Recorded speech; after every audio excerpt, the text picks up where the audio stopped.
भगवत गीता के 18 अध्याय हैं और यह संस्कृत में परमात्मा द्वारा दी गई थी। समय के साथ संस्कृत भाषा रोजमर्रा की जिंदगी से निकल गई और यह ज्ञान मनुष्य से दूर हो गया। समय समय पर श्रीमद् भगवत गीता का साधारण अक्षरों में अनुवाद किया गया। इसी प्रयास को आगे बढ़ाते हुए मैं यहाँ श्रीमद् भगवत गीता संपूर्ण सार को एक आसान रूप में प्रस्तुत कर रहा हूँ। ये ज्ञान परमात्मा ने भगवान कृष्ण के द्वारा सबसे बड़े धर्म युद्ध महाभारत की रणभूमि कुरुक्षेत्र में अर्जुन को कुछ 5000 साल पहले दिया। ये वो वक्त था जब धर्म का बार बार उल्लंघन हुआ, परमात्मा का डर मनुष्य से निकल गया, लालच की हुड्डाच में भाई ने भाई को मारने की कोशिश की और यही नहीं, एक ब्याहता को भरी सभा में अपने बड़िद्धों के सामने अपमानित किया गया। गीता परमात्मा द्वारा दी गई किताब है जो किसी एक धर्म के लिए नहीं बल्कि पूरी मनुष्य जाति के लिए है, पूरी इंसानियत के लिए है, सब आत्माओं के लिए है। क्योंकि ये आत्मा को परमात्मा के बारे में, उसकी सृष्टि के बारे में और सबसे अहम यह उन कायदों के बारे में समझाती है जिनका आत्मा को मनुष्य के रूप में हर हाल में पालन करना होगा, रक्षा करनी होगी। और इन्हीं कायदों की बुनियाद पे एक आत्मा को शरीर त्याग करने के बाद परखा जाएगा और इस परीक्षा से पास होने पे हमेशा के लिए इस जन्म और मृत्यु से मुक्ति मिलेगी। परमात्मा भगवत गीता में कहते हैं कि मैं ही सबकी शुरुआत हूं, मैं शुरू से भी पहले था और सब खत्म होने के बाद भी रहूंगा। सब मुझ में है और मैं सब में हूं। भगवत गीता कहती है कि इस सबसे बड़ी परीक्षा के लिए परमात्मा ने प्रकृति का निर्माण 5 तत्व हवा, अग्नि, जल, पृथ्वी और ईथर से किया, जिन्हें हम छू के, छख के, सूंघ के और देख के हम समझ सकते हैं। पर खुद परमात्मा इन 5 इंद्रियों के समझ से बाहर है। मैं ही ब्रह्मा बन के सब बनाता हूं और रुद्रा बन के सब नष्ट कर देता हूं। मैं ये सृष्टि यूं ही बनाता और तोड़ता रहूंगा ताकि आत्माओं को मौके मिल सके इस जन्म और मृत्यु से एक दिन मोक्ष पाने को, हमेशा के लिए परमात्मा के साथ रहने को।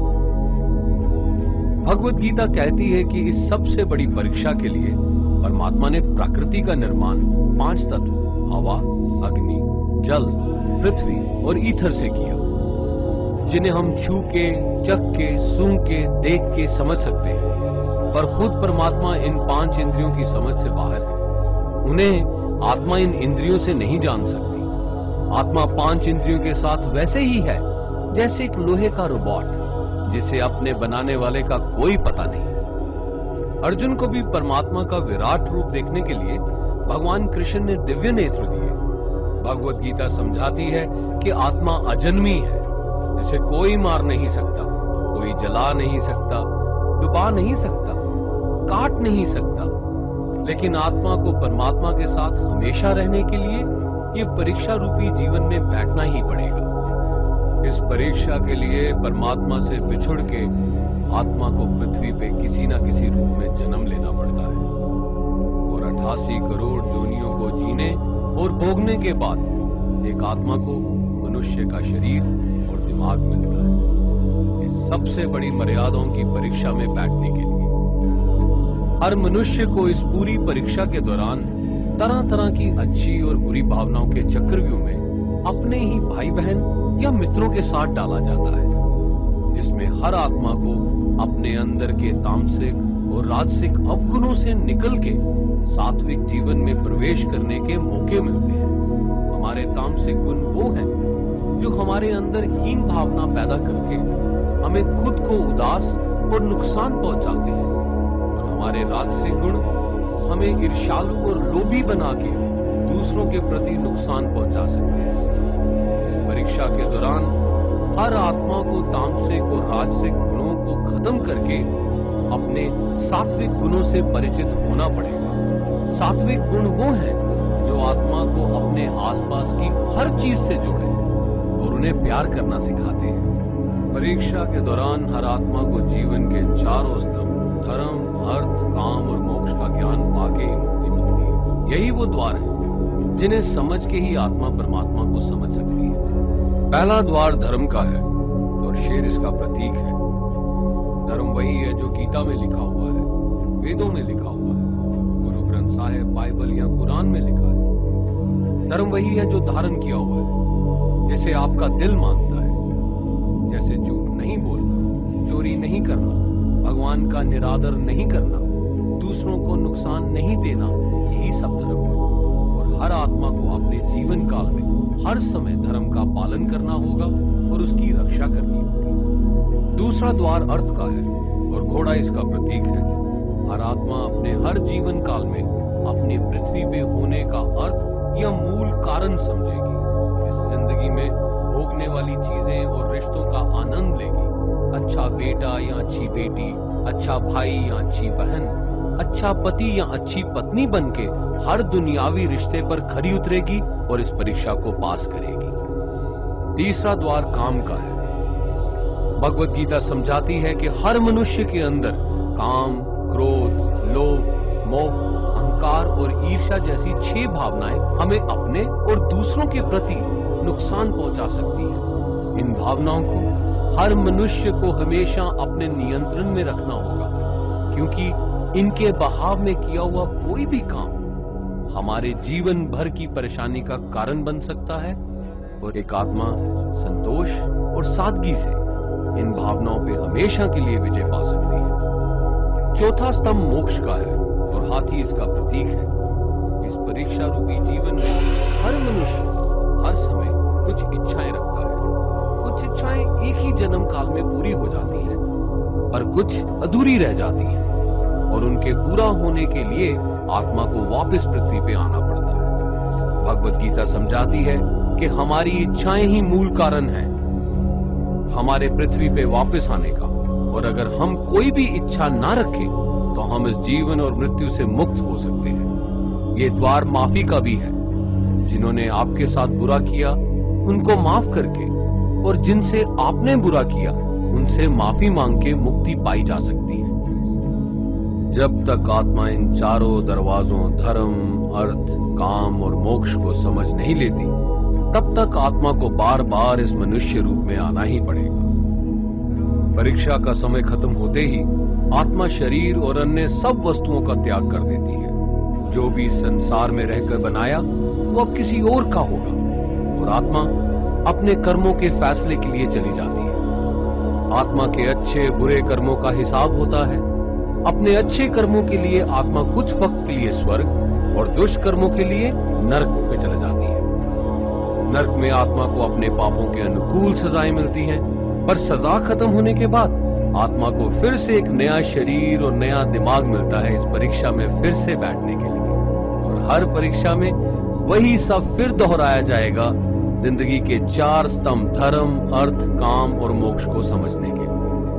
हर जन्म में अपने कई जन्मों के कर्मों के हिसाब से हर आत्मा को कभी अच्छे और कभी बुरे हालातों से जाना पड़ता है। लेकिन जब तक आत्मा परमात्मा के साथ योग को नहीं समझ लेती, वो मुक्ति नहीं पा सकती। भगवत गीता समझाती है कि मनुष्य अपने शरीर, दिमाग या दिल से भगवान को पा सकता है। शरीर द्वारा किए कर्मों के माध्यम से परमात्मा को पाने को कर्म योग कहते हैं। ऐसे कर्म जो परमात्मा की इच्छा से हो और दूसरों के कल्याण के लिए हो। वाल्मीकि ने रामायण लिख के, श्रवण ने अपने माता पिता की सेवा और उन्हें 4 धाम की यात्रा करवा के, मदर टेरेसा ने अपने प्यार और सेवा के माध्यम से, और मैडम क्यूरी ने वैज्ञानिक खोज में अपने जीवन का बलिदान देके अपने कर्मों द्वारा परमात्मा को पाया। भगवत गीता समझाती है कि एक आत्मा दिमाग से भी परमात्मा के साथ योग लगा सकती है। इसे राजा योग कहते हैं, क्योंकि दिमाग या मस्तिष्क सब इंद्रियों का राजा है। एक मनुष्य अपनी आस्था, सांस प्रणाली, आसन, अभ्यास, साधना और तपस्या से परमात्मा को इस योग के रास्ते पा लेता है। इस योग को समझने के लिए हमें अपने अंदर की एनर्जीज यानी चक्रा और कुंडलिनी को समझना पड़ेगा। आत्मा मस्तिष्क से मेडिटेशन या ध्यान लगा के परमात्मा के साथ योग लगा सकती है। शंकराचार्य, स्वामी परमहंस, स्वामी विवेकानंद और उनके जैसे कई योगी इस योग के रास्ते परमात्मा के साथ संधि लगा पाए। परमात्मा भगवत गीता में कहते हैं कि अगर किसी आत्मा को धर्म ना भी समझ आए, योग ना भी समझ आए, पर अगर वो मेरी शरण में आ जाए तो मैं उसके सारे पाप माफ कर देता हूं। पर परमात्मा को ऐसी दिल की गहराइयों से पुकार के पाने को भक्ति योग कहते हैं। चैतन्य महाप्रभु, मीराबाई और भगवान हनुमान इस योग के सबसे बड़े उदाहरण हैं। लेकिन कभी आत्मा अपने होने का मूल कारण भूल के धर्म का उल्लंघन करे या पाप के रास्ते पे निकल जाए तो उसे ठीक करने के लिए परमात्मा खुद किसी रूप में पृथ्वी पे जन्म लेते हैं। आइए श्री भगवत गीता, गुरु ग्रंथ साहिब, तुरा, बाइबल, कुरान या ऐसी किसी भी दीनी किताब को पूरा पढ़ के इस जिंदगी के असली मायने समझें और परमात्मा के साथ योग लगाएं। अगर आपने इसे पसंद किया तो इसे औरों को बांटिए ताकि सब आत्माएं अपने यहाँ होने का मूल रूप समझ सकें और इस जन्म और मृत्यु से मुक्ति पाके हमेशा परमात्मा के साथ रह सकें। श्रीमद् भगवद गीता के 50 प्रेरक कथन। कोई भी अपने कर्म से भाग नहीं सकता, कर्म का फल तो भुगतना ही पड़ता है। इसलिए अच्छे कर्म करो ताकि अच्छे फल मिले। ज्यादा खुश होने पर और ज्यादा दुखी होने पर निर्णय नहीं लेना चाहिए, क्योंकि यह दोनों परिस्थितियां आपको सही निर्णय नहीं लेने देती हैं। जो होने वाला है वो होकर ही रहता है और जो नहीं होने वाला वह कभी नहीं होता। जो ऐसा मानते हैं उन्हें चिंता कभी नहीं सताती है। सही कर्म वह नहीं है जिसके परिणाम हमेशा सही हो, बल्कि सही कर्म वह है जिसका उद्देश्य कभी भी गलत ना हो। श्रीमद् भगवद गीता के प्रेरक कथन। धरती पर जिस तरह मौसम में बदलाव आता है उसी तरह जीवन में भी सुख दुख आता जाता रहता है। मानव कल्याण ही भगवद गीता का प्रमुख उद्देश्य है। इसलिए मनुष्य को अपने कर्तव्यों का पालन करते समय मानव कल्याण को प्राथमिकता देनी चाहिए। जो व्यवहार आपको दूसरों से अपने लिए पसंद ना हो, ऐसा व्यवहार दूसरों के साथ भी ना करें। हे पार्थ, तुम फल की चिंता मत करो, अपना जरूरी कर्म करते रहो, मैं फल जरूर दूंगा। तुम्हारे साथ जो हुआ वह अच्छा हुआ, जो हो रहा है वो भी अच्छा है और जो होगा वो भी अच्छा होगा। जीवन का आनंद ना तो भूतकाल में है और ना भविष्यकाल में, बल्कि जीवन तो बस वर्तमान को जीने में है। मन की शांति से बढ़कर इस संसार में कोई भी संपत्ति नहीं है। जो व्यक्ति मन को नियंत्रित नहीं करते उनके लिए मन शत्रु के समान कार्य करता है। जो लोग बुद्धि को छोड़कर भावनाओं में बह जाते हैं उन्हें हर कोई मूर्ख बना सकता है। कोई भी इंसान अपने जन्म से नहीं बल्कि अपने कर्मों से महान बनता है। जब इंसान अपने काम में आनंद खोज लेता है तब वे पूर्णता प्राप्त कर लेता है। व्यक्ति को अपनी इंद्रियों को वश में रखने के लिए बुद्धि और मन को नियंत्रित रखना होगा। इंसान हमेशा अपने भाग्य को कोसता है, यह जानते हुए भी कि भाग्य से भी ऊंचा उसका कर्म है जिसके स्वयं के हाथों में है। इस दुनिया में कोई भी पूरी तरह से सही नहीं है, इसलिए लोगों की अच्छाइयों को देखकर उनके साथ अच्छे रिश्ते बनाएं। जब हमारा मन कमजोर होता है तब परिस्थितियां समस्या बन जाती हैं और जब हमारा मन कठोर होता है तब परिस्थितियां चुनौती बन जाती हैं। जब हमारा मन मजबूत होता है तब परिस्थितियां अवसर बन जाती हैं। अगर आप अपनी गलतियों से कुछ सीखते हो तो गलतियां सीढ़ियां बनती हैं और अगर नहीं सीखते हैं तो गलतियां सागर हैं। फैसला आपका है, चढ़ना है या डूबना है। जो जितना शांत होता है वो उतनी ही गहराई से अपनी बुद्धि का प्रयोग कर सकता है। निंदा से घबराकर अपने लक्ष्य को न छोड़े, क्योंकि लक्ष्य मिलते ही निंदा करने वालों की राय बदल जाती है। सबसे समझदार इंसान वही हैं जो सफलता मिलने पर अहंकार में नहीं आता और असफलता में गम में नहीं डूब जाता है।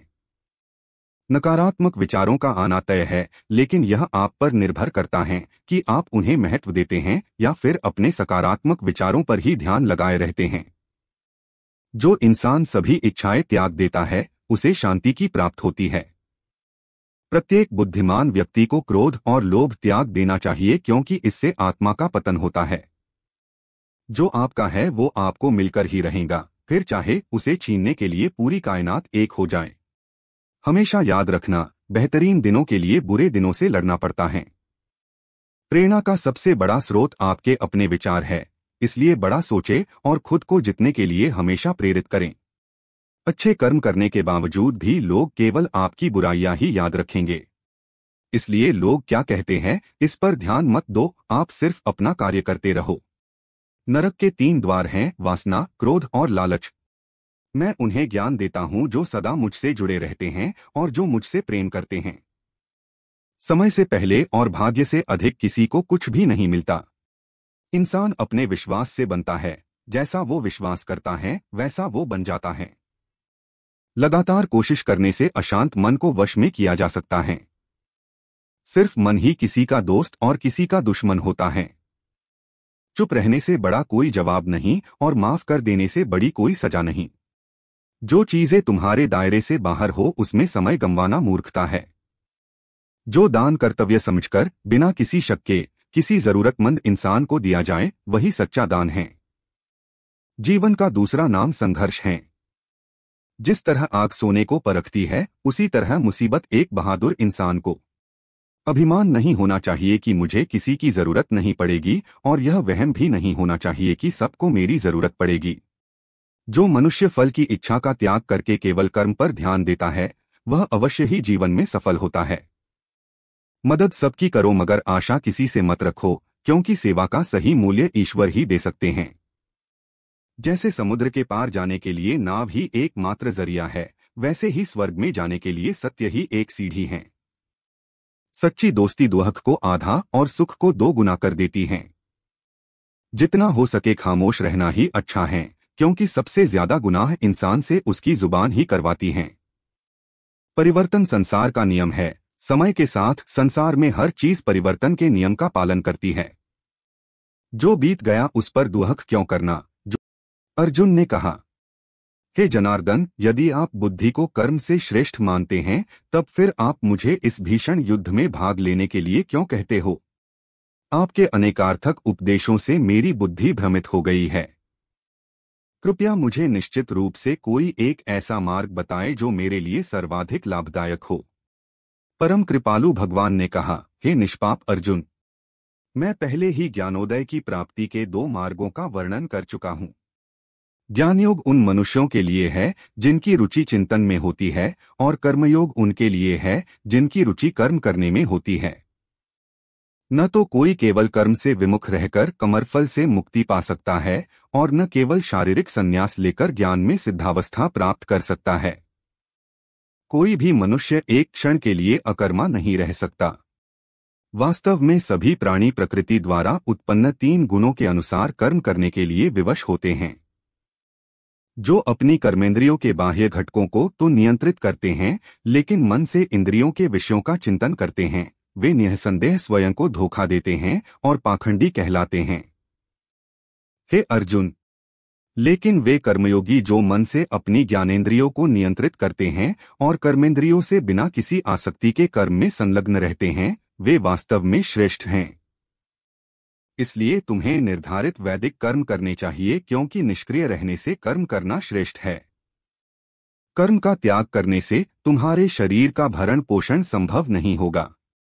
परमात्मा के लिए यज्ञ के रूप में कर्मों का निष्पादन करना चाहिए, अन्यथा कर्म इस भौतिक संसार में बंधन का कारण बनेंगे।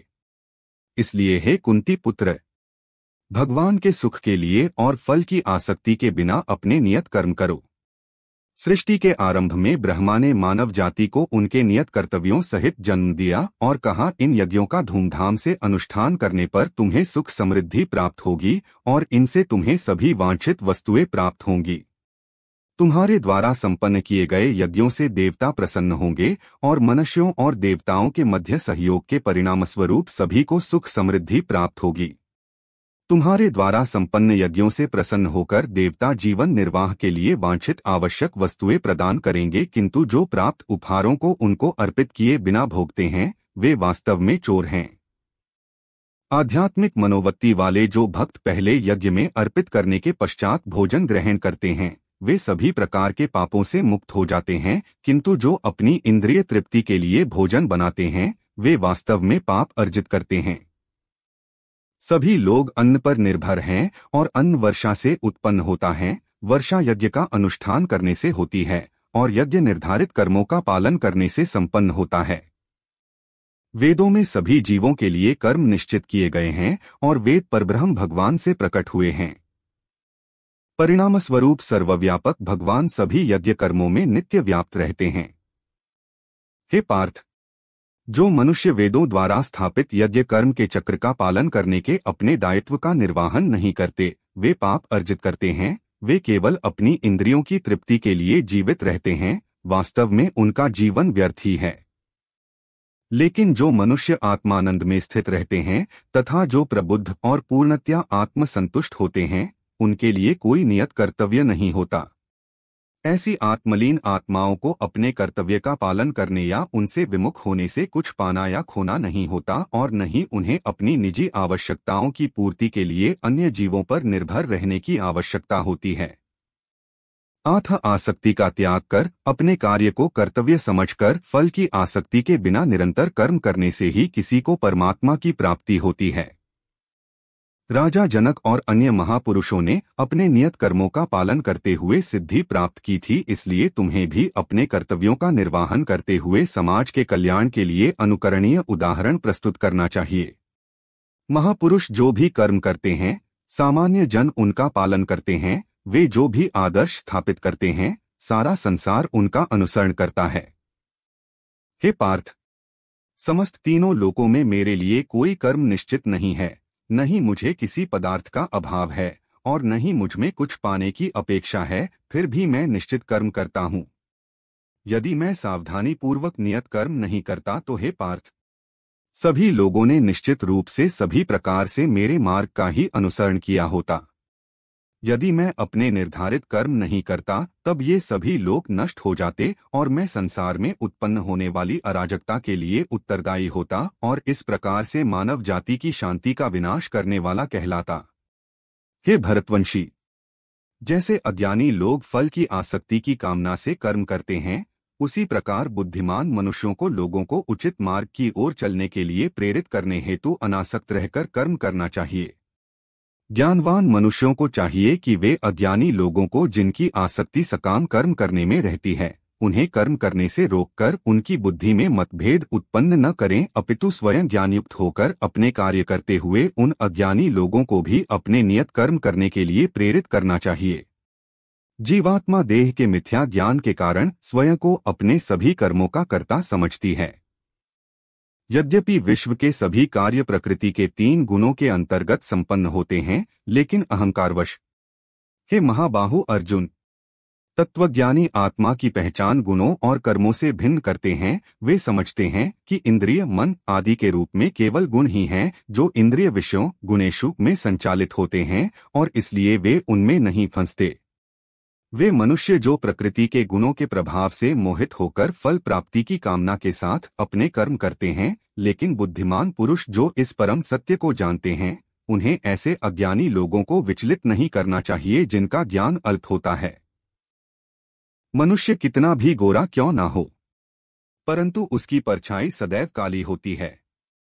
मैं श्रेष्ठ हूँ यह आत्मविश्वास है, लेकिन सिर्फ मैं ही श्रेष्ठ हूँ यह अहंकार है। व्यक्ति जो चाहे बन सकता है यदि विश्वास के साथ इच्छित वस्तु पर लगातार चिंतन करें। प्रेम सदैव माफी मांगना पसंद करता है और अहंकार सदैव माफी सुनना पसंद करता है। जो रास्ता ईश्वर ने आपके लिए खोला है, उसे कभी भी कोई बंद नहीं कर सकता। मनुष्य का जीवन केवल उसके कर्मों पर चलता है। जैसा कर्म होता है वैसा उसका जीवन होता है। एक बार माफ करके अच्छे बन जाओ, परंतु दोबारा उसी इंसान पर भरोसा करके बेवकूफ कभी न बनो। मन की गतिविधियों, होश, श्वास और भावनाओं के माध्यम से भगवान की शक्ति सदा तुम्हारे साथ है। जीवन में आधे दुख इस वजह से आते हैं क्योंकि हमने उनसे आशाएं रखी जिनसे हमें नहीं रखनी चाहिए थी। मैं ही इस सृष्टि की रचना करता हूँ, मैं ही इसका पालन पोषण करता हूँ और मैं ही इस सृष्टि का विनाश करता हूँ। जब संसार में धर्म की हानि होगी, अधर्म की विजय, तब मैं इस पृथ्वी पर अवतार लूंगा। शांति से भी दुखों का अंत हो जाता है और शांत चित्त मनुष्य की बुद्धि शीघ्र ही स्थिर होकर परमात्मा से युक्त हो जाती है। हमारी आस्था की परीक्षा तब होती है जब हम जो चाहे वो न मिले और फिर भी हमारे दिल से प्रभु के लिए शुक्रिया ही निकले। लोग अक्सर सच कहने से बचते हैं या डरते हैं, पर सत्य कभी छुप नहीं सकता और न ही कभी मिट सकता है। कितना भी छुपा ले पर सच तो उजागर हो ही जाएगा। जो बात सच पर आधारित हो उसे करने या कहने और मानने से कभी नहीं डरना चाहिए। इच्छा पूरी नहीं होती तो क्रोध बढ़ता है और इच्छा पूरी होती है तो लोभ बढ़ता है। इसलिए जीवन की हर स्थिति में धैर्य बनाए रखना। धर्म केवल रास्ता दिखाता है, लेकिन मंजिल तक तो कर्म ही पहुंचाता है। वह जो सभी इच्छाएं त्याग देता है, मैं और मेरा की लालसा तथा भावना से मुक्त हो जाता है, उसे शांति प्राप्त होती है। श्री कृष्ण ने कहा है, अगर तुम्हें किसी ने दुखी किया है तो बुरा मत मानना। लोग उसी पेड़ पर पत्थर मारते हैं जिस पेड़ पर ज्यादा मीठे फल होते हैं। स्वार्थ से रिश्ते बनाने की कितनी भी कोशिश करें, वो कभी नहीं बनते हैं, और प्रेम से बने रिश्तों को कितना भी तोड़ने की कोशिश करें, वो कभी नहीं टूटते। अगर व्यक्ति शिक्षा से पहले संस्कार, व्यापार से पहले व्यवहार और भगवान से पहले माता पिता को पहचान ले तो जिंदगी में कभी कोई कठिनाई नहीं आएगी। जिस मनुष्य ने जवानी में बहुत पाप किए हैं, उसे बुढ़ापे में नींद नहीं आती। श्री कृष्ण कहते हैं कि मनुष्य को अपने मन को बार बार समझाना चाहिए कि ईश्वर के सिवा उसका कोई नहीं है। परिवर्तन इस संसार का नियम है। कल जो किसी और का था, आज वो तुम्हारा है एवं कल वो किसी और का होगा। विषयों का चिंतन करने से विषयों की आसक्ति होती है, आसक्ति से इच्छा उत्पन्न होती है और इच्छा से क्रोध होता है, क्रोध से सम्मोहन और अविवेक उत्पन्न होता है।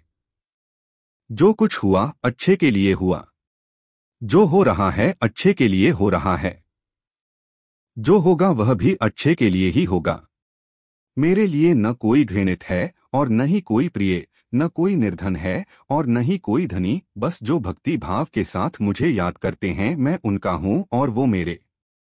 आप वही हैं जिसमें आप विश्वास करते हैं, आप वह बन जाते हैं जो आप मानते हैं कि आप बन सकते हैं। अगर तुम अपना कल्याण करना चाहते हो तो सभी तरह के उपदेशों, सभी धर्मों को छोड़कर मेरी शरण में आ जाओ, मैं तुम्हें मुक्ति प्रदान करूंगा। जिस इंसान के चारों तरफ नकारात्मक लोग रहते हैं, उस इंसान का मंजिल से भटक जाना तय है। जिंदगी में सब कुछ खत्म होना जैसा कुछ भी नहीं होता, हमेशा एक नई शुरुआत हमारा इंतजार कर रही होती है। इंद्रियों के अधीन होने से मनुष्य के जीवन में विकार और परेशानियां आती है।